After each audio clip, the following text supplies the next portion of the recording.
어떤 어린아이가 교회에 가서 아침 일찍 교회 도착해가지고 열심히 뒤에서 의자에 앉아서 기도를 했다고 합니다.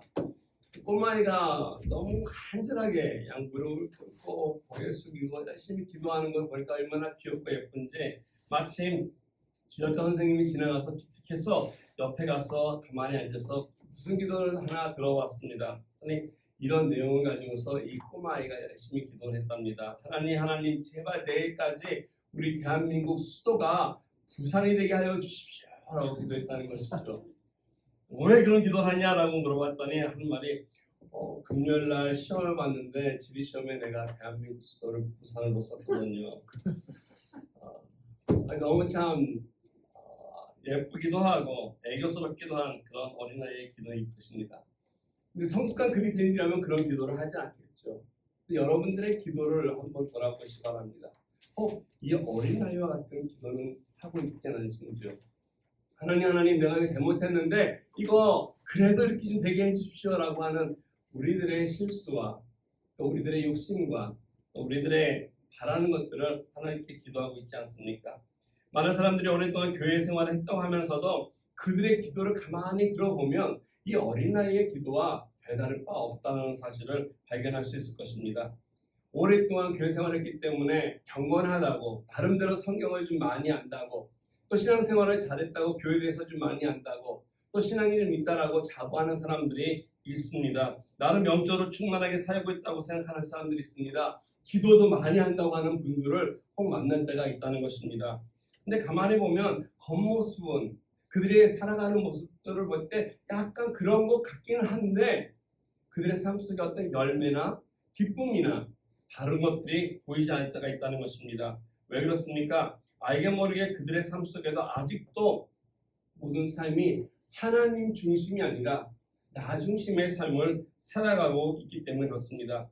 자기 중심적인 신앙을 갖고 있다 보니까 하나님의 것을 하면서도 내 중심적으로 섬기고 또 열심히 봉사하고 또 열심을 내면서 살아간다는 것입니다. 기도를 하더라도 내 중심으로 기도를 하고 말씀을 보더라도 내 중심으로 말씀을 보고 하는 모습들이 오늘날 교회에 다니시는 많은 분들 가운데 있다는 것이죠.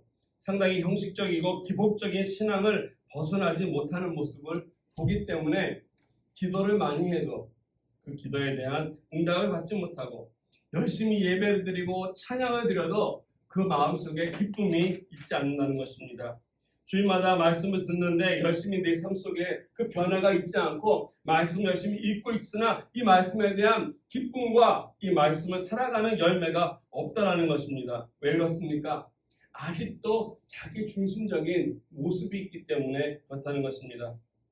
하나님과 바른 관계 속에서 나 중심이 아니라 내 인생이 좀 더 하나님 중심으로 옮겨져야 하는데 아직 그러지 못했기 때문에 일어나는 현상이라고 말씀드릴 수 있습니다.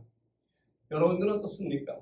다른 사람은 그렇다 할지라도 다른 사람이 그러는 것은 사실 우리한테 크게 문제가 되지 않습니다. 그건 그 사람들의 문제이기 때문에 우리들은 어떠한가? 나는 어떠한가?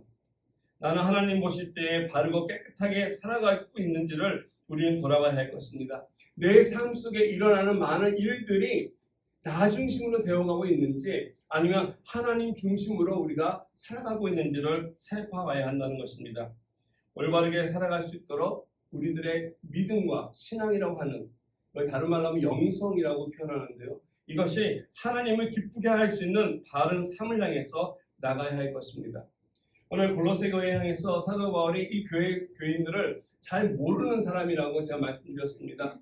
골로새 교회는 바울이 세운 교회가 아니기 때문에 참 조심스럽게 골로새서를 쓰고 있다는 것입니다. 여러 가지 어려움이 있다는 소식은 들었지만 그럼에도 불구하고 이 교회를 향해서 아주 조심스럽게 하나님의 말씀을 통해 그들을 권면하고 가르치는 모습을 봅니다. 제가 처음에 말씀드린 것처럼 이 골로새 교회에는 여러 가지 문제 가운데 한 가지가 뭐냐면 그 교회에 조용히 들어와기 시작했던 잘못된 거짓 가르침이 있었다는 것이죠. 영지주의라고 말씀드릴 수 있습니다. 영지주의라고 하는 이것은 오늘날도 있습니다. 없는 것 같은데도 있다는 것입니다. 이건 뭐냐면 이원론적인 생각이에요. 교회 안에서는 신앙인으로서 크리스찬으로서 예배도 잘 드리고 찬양도 잘 부르고 기도도 유창하게 합니다. 교회에 대한 것은 잘합니다. 그래서 정말로 교회라는 것은 모르는 사람이 모르는 것이 없을 정도로 익숙하다는 것입니다. 그런데 교회 문만 나가면 이제는 세상에 익숙한 대로, 세상이 하는 대로 그 누구보다 못잡게 열심히 세상에서 잘 정해 살아가는 이원론적인 삶을 사는 사람 또한 영지주의라고 말씀드릴 수 있습니다. 그냥 그들이 얘기하는 것은 그래요. 영적인 것은 선한 것이고 물질적인 것은 악한 것이다 라고 하는 가르침을 줬다는 것입니다. 그래서 영적인 것, 하나님을 예배하는 것, 경외하는 것, 이런 것은 선한 것이지만 그래서 우리를 유혹하는 많은 물질적인 것은 악하다라고 이렇게 반대적으로 얘기합니다. 그래서 이건 좋고 이건 나쁘다라고 우리는 구별해놓고 생활하는데 하나님은 그렇게 하지 않았다는 것입니다. 하나님께서 우리를 창조하실 때 우리는 영과 육을 같이 창조하셨습니다. 그리고 우리를 이 물질 세계 속에 우리를 주셨기 때문에 하나님이 창조하신 모든 것은 귀한 하나님의 작품이라는 것입니다. 중요한 것은 내가 이 물질 세계 가운데서 악한 것이 아니라 이것을 내가 어떻게 하나님 앞에 쓰고 또 이것을 누리며 살아가느냐는 것이죠. 이 영지주의자들이 갖고 있는 두 가지 주장이 있는데요. 아주 그냥 극단적입니다. 하나는 방탄주의였다고 얘기할 수 있습니다. 즉 뭐냐면 영적인 것은 좋은 것이고 육적인 것, 물질은 나쁜 것이니까 이 세상의 것을 향해서 이 나쁜 것은 빨리 없애야 된다. 그러니까 육적인 것은 아무렇게나 해도 된다는 것이죠. 영적인 것만 우리가 잘하면 되고 세상적이어서 육적인 것은 마음대로 한다는 것입니다. 그래서 술도 마시고 마약도 하고 세상에서 방탕하는 살아가는 모습 괜찮다는 것이죠. 영적으로만 내가 하나님 앞에 바로 쓰면 된다라고 하는 그릇된 생각이 있었습니다. 또 하나는 정반대입니다. 금욕주의라고 하는 것이 있는데 똑같은 출발입니다. 사도 바울이 오늘 경고하고 있는 이 사상에 대해서 잘 얘기해주고 있는데요. 금욕주의는 이 물질 것이 악한 것이기 때문에 우리들의 육신 또한 거기 속했으니까 이 악한 것에 물들지 않기 위해서 이 모든 것을 절제하고 또 끊어야 된다는 것입니다. 그래서 우리들의 육신을 좀 힘들게 하고 괴롭혀야 한다는 것이죠. 그래서 금식도 하고요. 또 고행도 하고요. 자기 몸을 악하게 해서 좀 이렇게 자학도 하게 해서 좀 자기를 절제시키면서 하나님 앞에 경건한 모습으로 살아가고자 하는 이런 모습들이 있다는 것입니다. 그래서 교회 안에 이와 같은 이원론적인 사상을 가르치고 이야기하다 보니까 많은 문제들이 있었다는 것이죠. 사도 바울은 이것에 대해서 경고합니다. 이것이 바른 것이 아니다 얘기합니다. 그러면서 오늘 16절 말씀에 이렇게 얘기하고 있습니다. 그러므로 먹고 마시는 것과 절기나 초하루나 안식일을 이유로 누구든지 너희를 비판하지 못하게 하라. 당시 영지주의로 인해서 교회 안에 먹는 문제가 있었던 것입니다. 육적인 것이 나쁜 것이니까 이 음식도 안 되고 저것도 안 되고 이것도 안 되고 먹지 마. 먹으면 안 된다고 하는 여러 가지 금지가 있었다는 것이죠. 우리는 먹는 것에 진심인 사람들 아니겠습니까? 우리 매주가 아주 중요한 한 끼 한 끼 음식인데 이 사람들은 먹는 걸 별로 이렇게 소홀히 하고 중요치 않게 여겼다는 것입니다. 또 한 가지는 율법주의를 통해서 어떤 절기 지키는 것을 매우 소중히 여겼다는 것이죠. 절기나 월삭이나 안식일을 지키는 것을 무엇보다도 중요하게 여겼기 때문에 다른 날은 뭐 상관없이 지내지만 그날만큼은 어떤 절기가 되면 경건하게 그날을 지키는 모습을 통해서 그들의 어떤 신앙이나 또는 그들의 어떤 경건성을 보여주는 모습을 살았기 때문에 사도 바울은 그러한 영성을 그러한 신앙생활의 모습을 경계하라라고 말씀하십니다. 그래서 18절 말씀에 보면은 저희들이 가르쳤던 또 하나의 특징이 그런 것들을 어떻게 하냐면 일부러 겸손한 척한다라고 이야기해주고 있습니다. 과장했다는 것입니다. 그래서 23절 보니까 이런 것들은 자의적 숭배와 겸손과 몸을 괴롭게 하는 데는 지혜 있는 모양이나 오직 육체를 따르는 것을 금하는 데는 조금도 유익이 없다. 이건 진짜가 아니고 가짜다라는 것이에요. 이 말씀을 좀 더 쉬운 말로 하면 쉬운 성경에 이렇게 번역을 하고 있습니다. 쉬운 성경 보니까 이렇게 얘기합니다. 그것을 따르는 사람들이 훌륭하게 보일지 모르나 즉 절기를 지키고 또는 금식 기도를 하고 고행을 하고 하는 이런 사람이 훌륭하게 보일지 모르나 그것은 다 사람들이 만든 종교적 관습들입니다. 거짓된 겸손으로 자기 몸을 괴롭기만 할 뿐 마음속에 파고드는 악한 욕망과 죄를 이겨내기는 할 수 없습니다.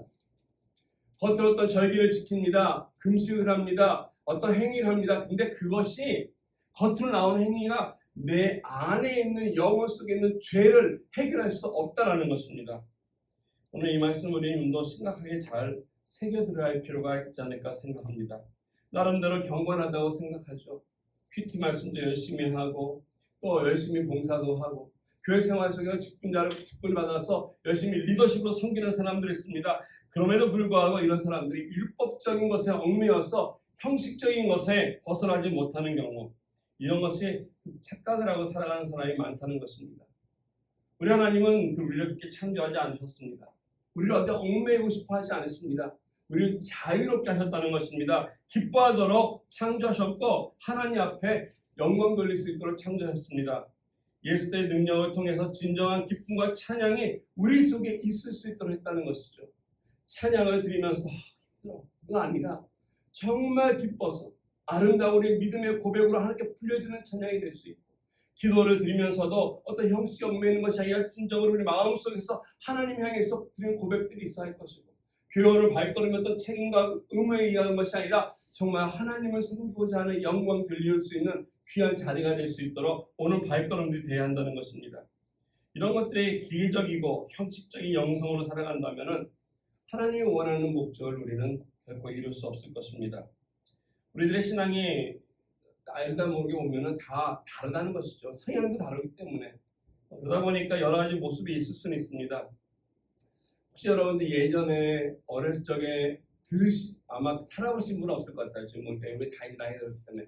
근데 보수적인 전통교회에서는 주일날 돈 쓰는 것을 금했습니다. 주일날 돈 쓰면 죄 짓는 거라고 얘기했어요. 그래서 교회까지 걸어가기도 했고요. 뭘 사 먹지 못했습니다. 장도 못 보고 버스 타는 것도 금지했고, 주일을 지키기 위해서 주일 성수라고 하는 단어를 쓰면서 주일날은 어떤 일도 하면 안 된다라고 우리에게 가르쳤던 가르침들 여러분 기억나는지 모르겠습니다. 심지어 놀러가는 일, 생일, 주일날 생일잔치는 생일잔치가 아니에요. 그거는 정말 힘든 날이에요. 같이 기뻐할 수 없습니다. 그 정도로 이 학생들에게 또는 많은 사람들에게 주일 성수하기 위해서 어려움을 줬다는 것입니다. 또 예배드리면서 하는 것이 무엇입니까? 눈물을 흘리면서 하나님 앞에 고백합니다. 이런 영성을 하기 위해서 기도하면서 정말로 나는 벌레만도 못한 인간입니다. 고백하면서 심지어 정말 버러지만도 못한 이런 기도들을 하다 보니까 진짜 내가 벌레만도 못한다라고도 혹 착각하는 경우도 없잖아 있기도 합니다.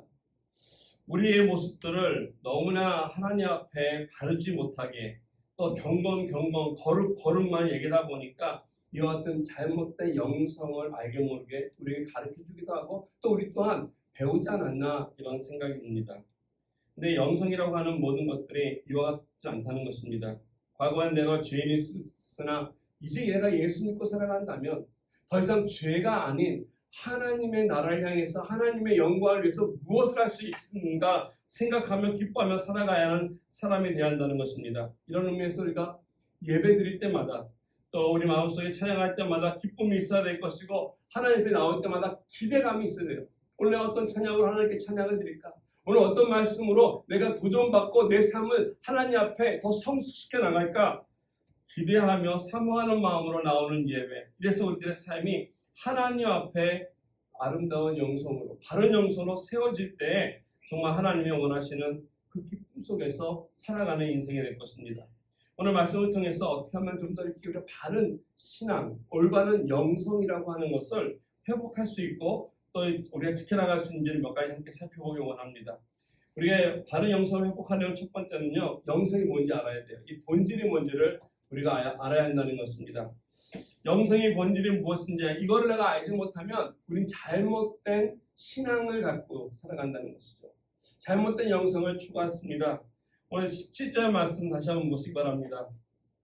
17절 말씀 보시면 이렇게 나와 있습니다. 이것들은 장래의 그림자나 몸은 그리스도의 것인가.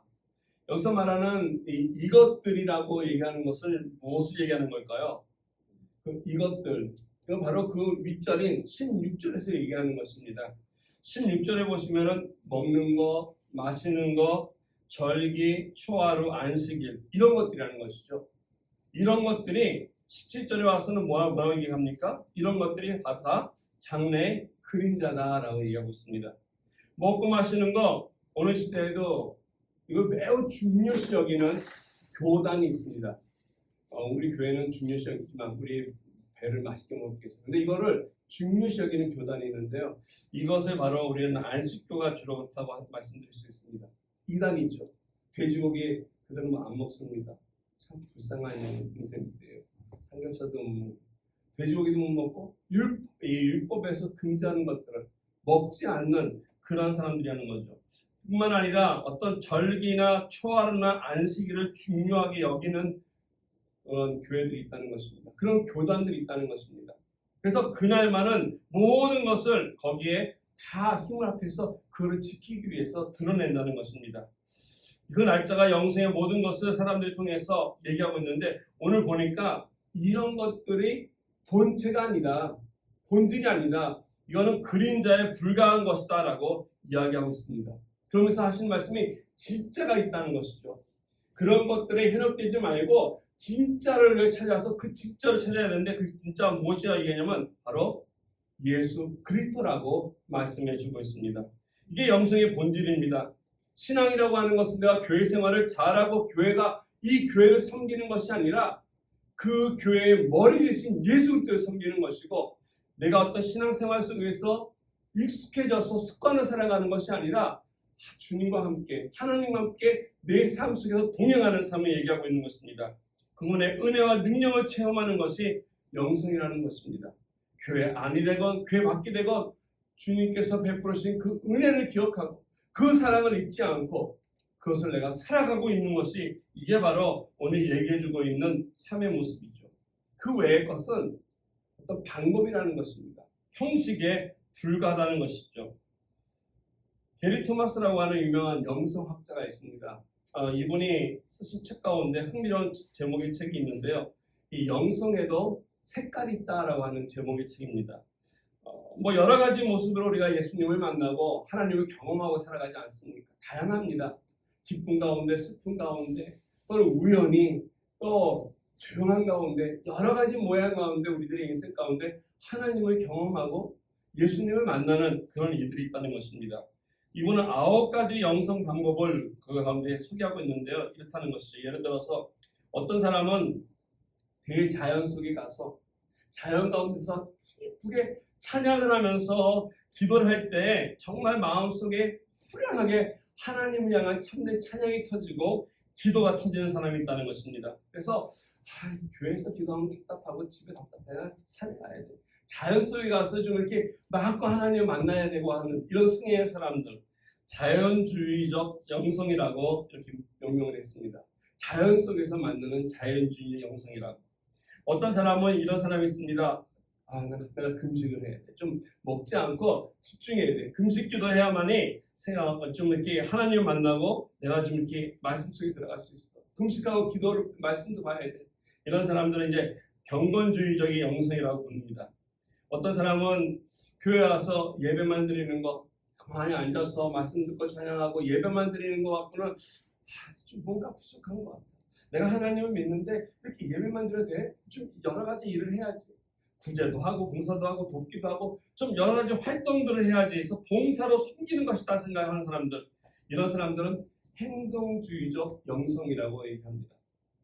또 어떤 분은 웅장한 예배당에 잘 틀이 갖춰져 있는 격식 있는 예배를 드리는 분이 있습니다. 그래서 정말 좋은 예배당에서 순서대로 좋은 성가대도 있고 이렇게 전통적인 어떤 영성이라고 불리는 사람이 있죠. 이들에게 있어서는 순서나 이 절차가 매우 중요합니다. 삐끄덕거리는 소리가 들려서도 안 돼요. 방해하는 사람이 있어도 안 돼요. 핸드폰을 울면 큰일 나는 거죠. 뻔하게 들리는 이런 걸 추구하는 사람들. 반면에 요즘에 많은 젊은 사람들은 감각주의 영성을 추구합니다. 젊은 사람들은 그런 상관없죠. 찬양할 때 손도 들고 손만 들겠습니까? 우리들이 다 이제 무릎이 아파가지고 그냥 팍팍 뛰면서 그냥 찬양도 하고 찬양하면서 자기의 마음 모든 감정을 드러내면서 심지어 손뼉치고 눈물 흘리면서 하나님께 찬양하는 것, 이렇게 하는 찬양들, 여러 가지 하나님 앞에 보여주는 예배의 모습이나 하나님을 만나거나 섬기는 영성의 다양한 성이 있습니다. 어떤 것이 바른 것이고 어떤 것을 추구해야만이 하나님께서 기뻐하는 것일까요? 여러분들은 어떤 것들을 추구하는 사람들이십니까? 이 모든 것들은 사실 좋다 나쁘다가 아니라 방법이라는 것입니다. 이렇게도 할 수도 있고 저렇게도 할 수 있다는 것이죠. 이게 더 좋고 저게 더 나쁘다가 아니라 여러 가지 다양한 방법으로 말 그대로 형태에 불과한 것입니다. 오늘 바울이 말하고 싶은 핵심은 이것입니다. 이러한 자연 가운데서도 또는 어떤 박의 정신을 가지고서 헌신하는 가운데서도 봉사하는 가운데서도 또는 하나님 앞에 기쁨으로 찬양 드리는 가운데서도 어떤 모습을 하든 간에 중요한 것은 예수 그리스도를 내가 만나고 있는가라는 것이죠. 그 가운데 과연 예수 그리스도를 내가 붙들고 있는가라는 것을 얘기해 주고 있습니다. 오늘 여러분들이 왜 교회에 나오셨습니까? 단순히 예배의 절차에 참석하기 위해서 교회에 나오셨는지요? 우리가 목도로 찬양을 시작을 해서 쭉 가서 축도로 끝나는 그 예배에 참석하기 위해서 그 순서를 지켜야 되기 위해서 그래서 축도로 끝나면 이제 예배 끝났다 예배 마쳤다라고 생각하는 그런 예배를 우리가 생각하고 왔다면은 그리고 예수를 만나지 못한다면 우리는 오늘 드린 예배가 아무런 의미가 없을 것입니다. 온전한 예배 되지 못할 것입니다. 하나님 앞에 우리는 하나님 앞에 섰을 때마다 과연 무엇을 예배드리고 있는지. 그래서 게리 토마스는 경고를 합니다. 혹 예배를 예배하고 있지 않는가라고 우리에게 경고해주고 있습니다. 예배의 주인이 하나님을 놓치지 말아야 할 텐데 예배 자체가 목적일 때가 있다라는 것입니다. 예배 형태는 목적이 아닙니다. 다양할 수 있습니다. 예배를 통해서 살아계신 하나님을 내가 경배하는 것이고 예수 그리스도를 만나는 것이고 그 주님과 더불어서 그의 사랑과 은혜를 다시 한번 내 마음속에 회복하는 것이 예배 시간이라는 것입니다. 예배를 체험하고 돌아갈 때 내 마음속에 내 삶 속에 내 인생의 신앙이라고 하는 영성이 깨어나게 되고 영성이 올바로 살아나는 것입니다. 그저 예배의 형식과 틀만 이렇게 저렇게 바꾼다고 해서 예배가 되는 것 결코 아니라는 것이죠. 우리 가운데 임재하시는 그 하나님을 내가 간절히 사모하고 어느 순간에 기도하는 순간인지 찬양하는 순간인지 말씀을 듣는 순간인지 어느 순간에 그 하나님을 경험할 수 있는지를 기대하며 만나고자 하는 마음으로 나와야 한다는 것입니다. 그런 가운데 역사하시는 성령을 통해서 우리 하나님을 경험하게 되고 그 은혜를 체험하게 되는 것이죠. 이럴 때 우리들이 영성을 회복한다는 것입니다. 그래서 내가 영성이 뭔지 올바른 영성을 먼저 우리는 알아야 한다는 것입니다. 두 번째로 올바른 영성을 회복하기 위해서는 좀 필요한 것이 있는데 이것은 가식적인 이 가면을 벗어야 한다는 것입니다. 우리 마음속에 이런 의식이 있습니다. 우리의 부끄러운 것들 우리는 가리려고 하죠. 아마 여러분들 교회 오시기 전에 30분 이상은 거울을 보셨을 것입니다. 우리 남자들은 별로 안 봐요. 남자들은 5분 다 봅니다. 그냥 보고 지나가는데 우리 자매님들은 아마 30분 이상 있지 않았을까 생각합니다. 그죠? 네, 20분? 네.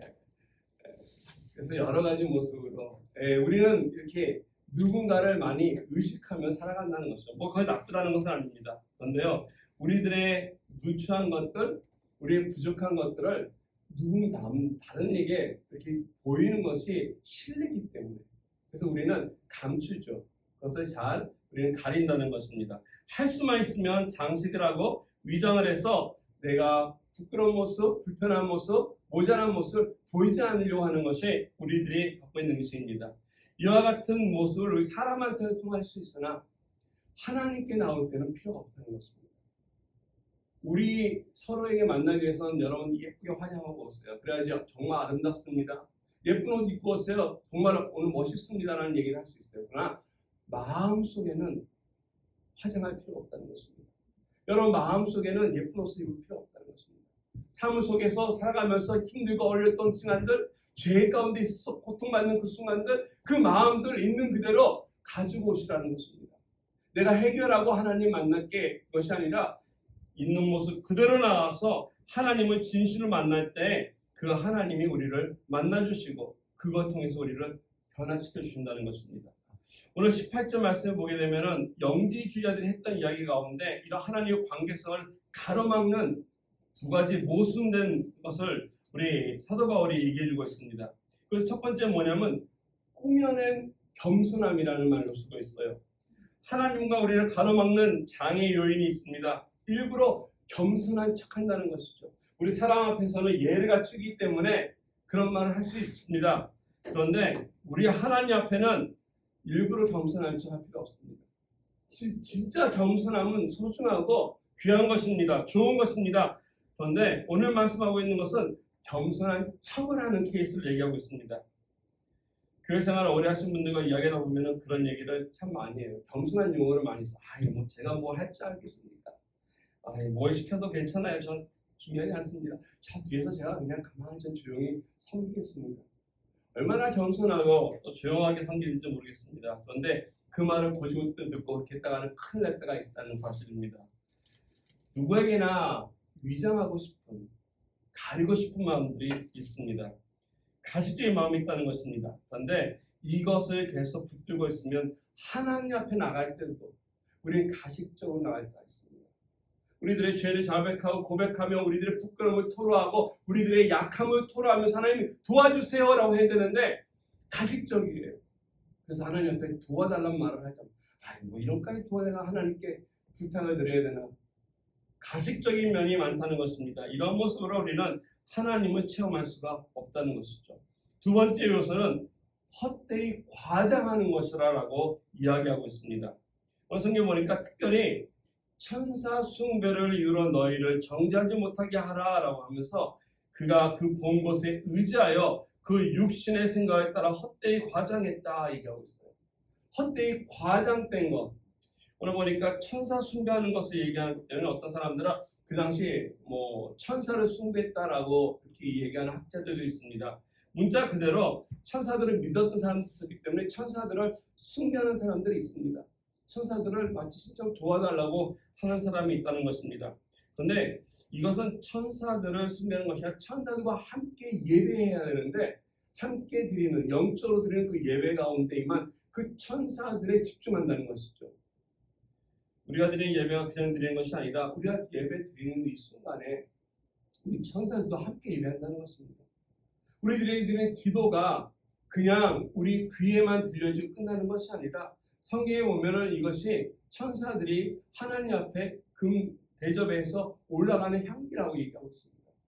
천사들이 우리 기도들을 하나님께 상달하고 있다는 것이죠. 꼭 천사가 가져가야만 하나님 듣는 것은 아니지만 그만큼 우리가 드리는 것이 영적이기 때문에 우리 가운데 함께 하나님 앞에 예배 드린다는 것입니다. 그런데 문제는 뭐냐면 이것을 너무 소중히 해서 사람들이 영적인 것을 과하게 한다는 것이죠.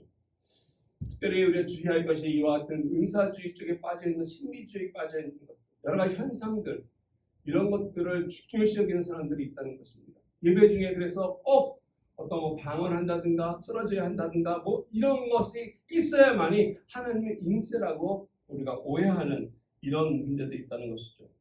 우리는 하나님 앞에 은혜를 사모하고 그리고 하나님 앞에 있는 모습 그대로 나갔을 때 하나님 그 은혜가 임하는 것입니다.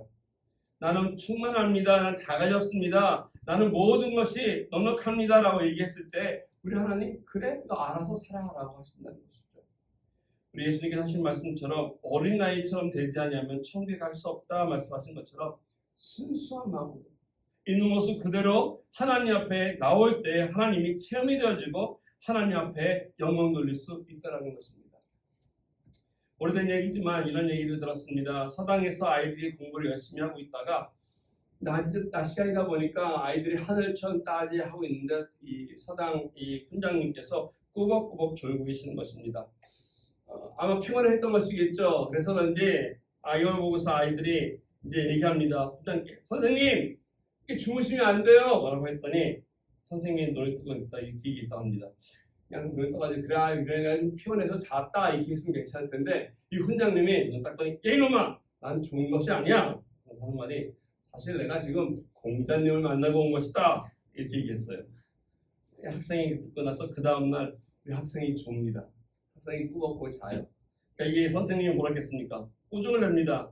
왜 너 자냐? 아니 선생님 제가 졸고 있는 것이 아니에요. 제가 지금 공자님을 만나고 왔는데요. 어제 선생님이 안 오셨다는데요. 아이들한테도 통하지 않는 이런 거짓말을 우리는 많은 사람들 앞에서 우리 하나님 앞에서 한다는 것입니다. 사람들에게 통하지 않는 것 가식이 어떻게 하나님께 통하겠습니까? 있는 모습 그대로. 하나님, 난 죄인입니다. 난 부족합니다. 나는 어리석어서 또 넘어지고 또 이런 실수도 하고 내가 왜 이런지 모르겠습니다. 하나님 도와주세요. 좀 지혜롭게 지혜를 주세요. 그래서 이런 문제에 대해서 내가 어려움에서 해결할 수 있도록 좀 내 마음이 하나님 중심이 되게 도와주세요라고 하나님께 나가야 한다는 것입니다. 나의 더러운 점들, 나의 부족한 점들 하나님께 고백하면서 주님의 십자가 앞에 나올 때 그때 우리가 하나님의 은혜를 경험하게 되는 것이고 그때 하나님 우리 만나주시고 치유해 주시고 우리들을 붙들어 주신다는 것입니다. 그래서 내 신앙이 다른 것이 아니라 예수 그리스도를 꽉 붙잡는 것, 주님만을 뜨고 교회 안이 되고 밖이 되고 살아가는 거 이게 바른 영성의 시작이고요. 그리고 나아가면서 내 마음속에 있는 이런 적어도 하나님 앞에는 이런 가식적인 것을 내려놓고 살아간다는 것입니다. 세 번째로 중요한 것이 있는데요. 이 모든 것들 가운데서 능력의 원천이 되는 그 예수 그리스도와 함께 잘 연결이 되어야 한다는 것입니다. 예수님과 연결이 바로 되어 있어야만이 그 능력이 나에게도 같이 온다는 것이죠. 오늘 19절 말씀에 보시면은 특히 사도 바울의 영지주의자들에 대한 어떤 이 형식적인 영성에 대해서 이렇게 지적하면서 얘기하고 있습니다. 머리를 붙들지 아니하는지라 온 몸이 머리를 말미암아 마디와 힘줄로 공급함을 받고 연합하여 하나님이 자르게 하심으로 자라느니라 얘기하고 있어요. 이 말씀에 보니까 머리를 붙들지 않는다 이렇게 얘기하고 있거든요. 이게 바로 이제 금욕주의 영성을 실천하는 사람들인데 그들의 어떤 문제냐면은 겉모습이 화려한 것, 어떤 외부적인 것, 형식적인 것에 많은 신경을 쓰고 관심을 갖는 것이죠. 그래서 오늘 교회 가면은 교회가 얼마나 예쁜가, 소유설인 좋은가, 사람들은 어떤가, 식당은 잘 돼 있나. 그러니까 어떤 형식적인 것에 우리가 많이 이렇게 치우칠 때가 있다는 것인데 이런 것이 문제가 될 수 있다는 것이에요. 정말 중요한 것은 머리를 붙들어야 하는데 머리를 붙들지 않았다는 것입니다. 여기 보니까 이 쉬운 성경은 이거 약간 더 쉽게 이렇게 얘기했습니다. 머리 대신 그리스도를 따르지 않고 마음대로 행하고 있습니다라고 우리에게 해석을 해주고 있어요. 우리들의 육체가 아무리 건강하다고 해도 팔에 힘이 있고 키가 크고 뭐 말짱하더라도 목이 잘라 있다면 그것이 의미가 있겠습니까? 얼마나 끔찍합니까? 힘도 좋고 다 좋은데 여기까지 잘려 있어가지고 있는 거 마네킹 외에는 없을 것 같습니다. 마네킹 보고 멋있다고 하는 사람들은 없지 않습니까? 예수 그리스도를 믿는 사람들의 모든 조건은 그렇다는 것이죠. 머리 대신 예수 그리스도를 우리가 붙들어야만이 우리들의 삶 속에 예수 그리스도가 지시하시는 것들, 말씀하시는 것들, 그의 생각들이 우리에게 전달이 되어서 우리가 그의 팔이 되고 발이 되고 그리고 열심히 우리 삶을 통해서 예수께 원하는 열매를 맺어 나간다는 것입니다. 우리의 근본 원인이 여기 있습니다. 머리 대신 예수도 함께 있지 않기 때문에 혹 나의 기도가 응답되지 않고 나의 고민이 해결되지 않고 나의 삶이 풀리지 않을 때가 있다는 것입니다. 주님과 끊겨진 가운데서는 내가 아무리 성경을 봐도 그 성경이 이해가 되지 않습니다. 의미가 없다는 것입니다. 주님과 단절된 가운데서 내가 아무리 기도를 해도 그 기도가 허공을 칠 뿐이라는 것입니다. 내가 주님과 단절된 가운데 아무리 찬양을 뚱뚱해도 내 마음속에 감격이 주어지지 않는다는 것입니다. 그래서 예수 그리스도와 연결되어 있는 것이 매우 중요합니다.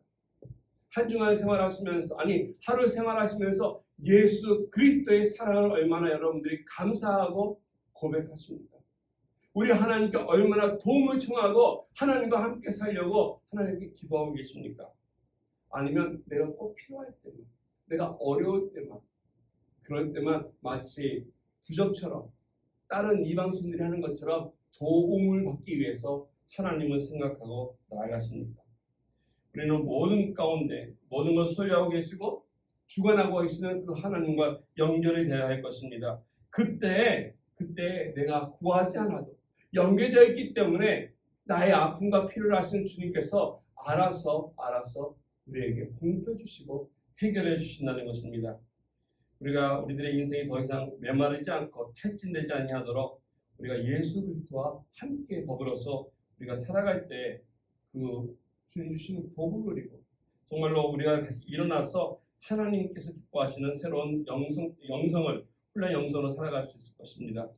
우리 같이 기도하기 원합니다. 하나님, 내 삶 속에 이와 같은 여러 가지 어려운 많은 문제들이 있고 또 잘 해결되지 않는 상황들이 있는데 그것보다도 오늘 내가 주님 만나고 원합니다. 주님과 함께하기 원합니다. 그래서 내 신앙이, 내 영성이 하나님과 더불어서 같이 가기를 원합니다.